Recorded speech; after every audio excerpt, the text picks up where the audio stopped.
We're going to move into little themes now of growing up working class. And before we start that, I just want to start with a little bit that I'm going to say in Italian in tribute to Papa.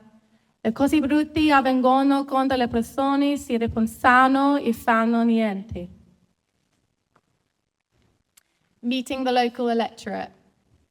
She's a minimum wage slogger while you're a dirty robber. Dirt spills from her tongue the way it used to cling to her knees. But then one day on the train in the same carriage they share, unaware of each other until purrs and slurs leave her lips in a diamond dialect. And they ask her, why can't you master the pronunciation of the Queen's language?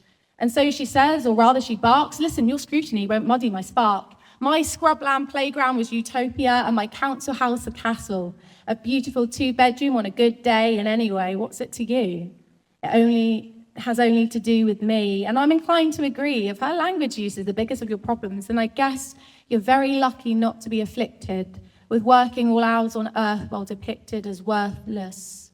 Little more than a pair of hands and a dirty mouth. Well, she is much more than that. She is much more than you've ever seen, a queen with an Adidas crown. Down among the used condoms and the empty needles she rises from the ashes of the fires you ignited, and her dragon breath matches her dirty tongue. And the only difference between hers and yours is the truth of her situation. She's managed to save a bit of cash, but student debt still comes for her, yet ignore her in every other way, till the day they need some more pocket money to add to the $500,000 in pennies, and that was just what was down the back of the sofa.